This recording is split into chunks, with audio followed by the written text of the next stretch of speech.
Welcome back to KDKA's Next Take here on 100.1 FM and AM 1020 KDKA. I'm Colin Ferguson. I'm Michael Estoshan. It is a brand new day. Good morning, Pittsburgh. Welcome to KDKA's Next Take. We have got a whole host of fantastic takes and news stories for you. Getting started, taking a look into Western Pennsylvania. The amusement and water parks in Western PA, Kennywood in West Mifflin, Sandcastle Water Park in West Homestead, and Idlewood and Soak Zone in Ligonier Township might be sold. Their current owner, the Spanish company Parks Reunidos, is looking at the value of U.S. parks, according to an amusement parks news source and Reuters. Parkus, which owns around 15 theme parks in the U.S., has hired a company to review its assets. This could lead to the selling of its U.S. parks. Palace Entertainment manages around 15 of those parks, including Kennywood, Idlewild, and Soak Zone and Sandcastle, among others. A spokesperson for Palace Entertainment was not available for comment. The review is just starting, so it's unclear if the parks will be sold or not. Some estimates suggest that these U.S. parks might be worth about $1.09 billion, which is a huge part of the company's earnings. The review will happen after the summer when the parks are busiest.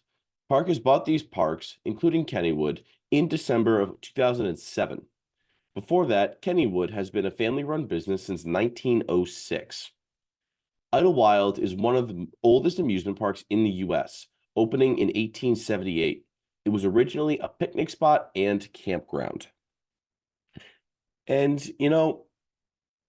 I'm not an individual who's very big in the amusement park from the business side of things.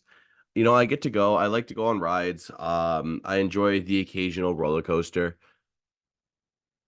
But when you look at it like this, whether it's worth it or not, I've never been to any of these PA amusement parks.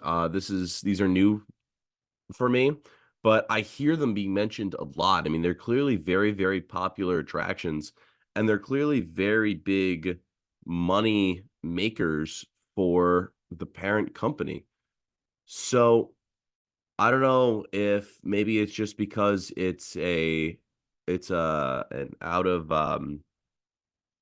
country ownership, and it's like the question of, is it worth it if this is it worth it to the Spanish if they're running US owned or stuff on US territory?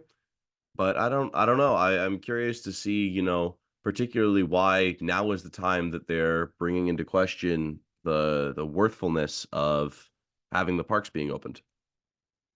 Yeah, I agree with that. I mean, like Kennywood, Idlewild, Sandcastle, they're such like Pittsburgh staples, and to see that being um questioned, it's kind of, heartbreaking because it's just like this me, especially being from Pittsburgh, those have been such a part of my childhood.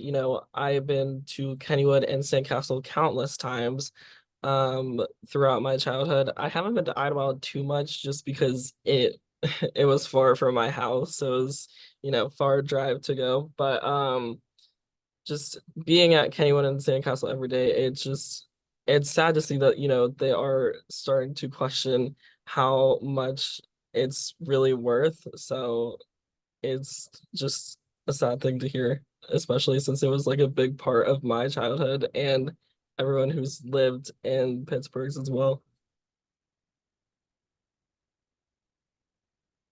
Yeah, definitely. I don't know. What are there are these the only really big attractions? Are there I'm trying to get a grasp of. Um, I think they are like I can't think of any other. I'm sure there are, more amusement parks in Pennsylvania, but like I feel like these are like the iconic Pittsburgh ones. Yeah, yeah.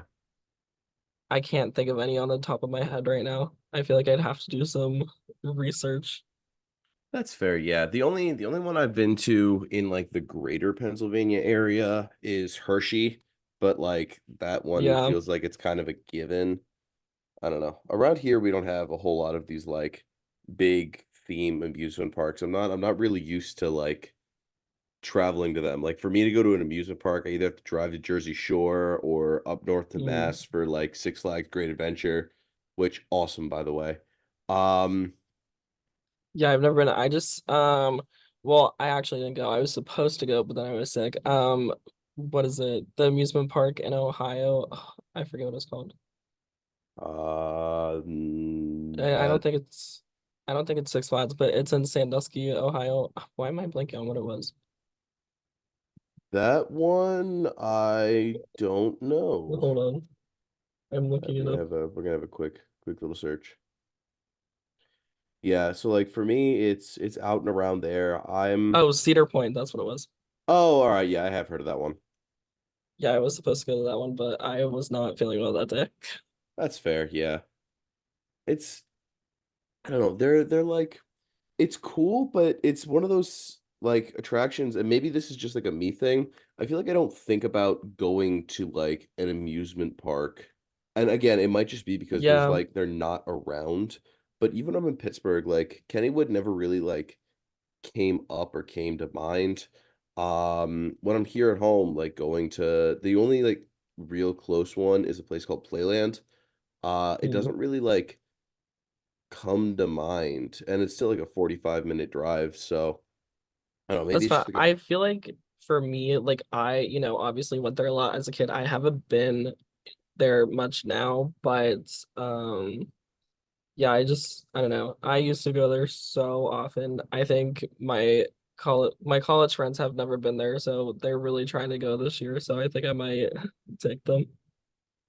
yeah, but like my point with all that is that do we think that this is a shared thought with America, or is this just I'm lazy and don't feel like driving 45 minutes to go to a Mm, place that I haven't been to since I was 10?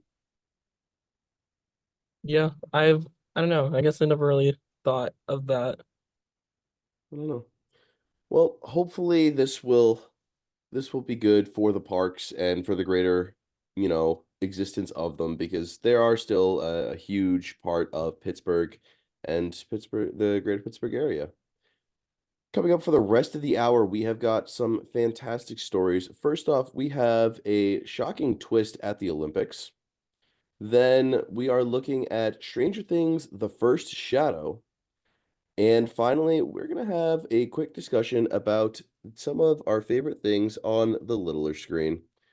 But first, up next, in a stunning surprise in the Paris Olympics, Cole Hawker claimed gold in the men's 1500 meters, surpassing favorites Jacob Ingebrigtsen and Josh Kerr in a thrilling finish. Hear more in our next take.